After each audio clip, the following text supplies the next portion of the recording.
Hi friends, నా పేరు రాజేశ్వరి.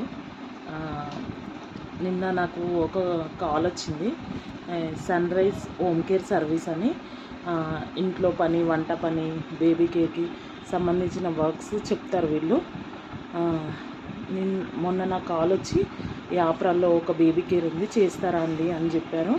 చెప్తే నేను కూడా చేస్తాను, ఒప్పుకున్నా. 12,000 salary, Saturday Sunday week off అని చెప్పారండి. నిన్న అంటే జూలై 16th రోజు నేను అక్కడికి వెళ్ళడం జరిగింది డ్యూటీకి అని చెప్పి. మార్నింగ్ 10కి నేను అక్కడికి వెళ్ళాను. అక్కడికి వెళ్ళి ఒక 2 hours తర్వాత ఆ మేడం కాల్ చేసి నాకు తను వద్దు అని చెప్పడం జరిగిందంట. నాకు తెలీదు ఆ విషయం. ఆ మేడం మధ్యలో ఈ Sunrise Home Care Service వాళ్ళు నాకు కాల్ చేసి ఏంటమ్మా మేడం ఇలా అన్నారు అని చెప్పారు. చెప్తే నాకు తెలీదు మేడం అని నేను చెప్పాను. ఆ సర్వీస్ వాళ్ళు మేడంతో మాట్లాడు అంటే నేను ఆ మేడంని అడగడం జరిగింది, ఏమైంది మేడం మీరు వద్దన్నారంట అని. ఆ మేడం అలా ఏం లేదమ్మా అనే చెప్పిండ్రు నాకు. తర్వాత నేను ఇంటికి వెళ్ళిపోన్నా మేడం, మరి మీకు నచ్చకపోతే అని కూడా నేను అడగడం జరిగింది. లేదు, నువ్వు 7 o'clock దాకా వర్క్ చేయడానికి వచ్చావు కదా, 7 వరకు ఉండు అని ఆ మేడం నాకు చెప్పారు. చెప్పడం వల్ల నేను 7 వరకు డ్యూటీ చేశాను అక్కడ. చేసిన తర్వాత రేపటి నుండి అవసరం లేదమ్మా అని చెప్పడం వల్ల నాకు ఎంత అమౌంట్ వస్తుందో ఆ అమౌంట్ డివైడ్ చేసి ఈ రోజుకి ఎంత అమౌంట్ వస్తుందో నాకు ఇచ్చేయండి మేడం అని నేను చెప్పడం జరిగింది.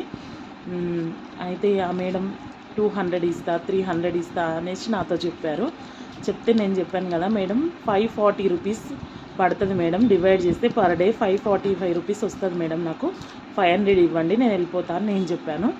చెప్తే ఆ మేడం లేదు నేను ఇవ్వను, అలా కాదు 300 ఇస్తాను అని చెప్పారు.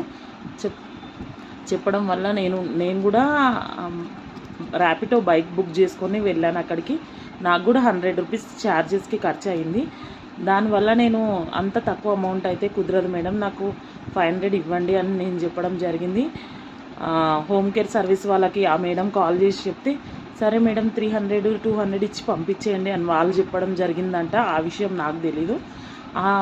సన్ రైజ్ వాళ్ళకి నేను కాల్ చేసి మాట్లాడితే వాళ్ళు నా ఫోన్ లిఫ్ట్ చేయకుండా అక్కడే సైలెంట్గా వాళ్ళు ఫోన్ స్విచ్ ఆఫ్ చేసేసుకున్నారు.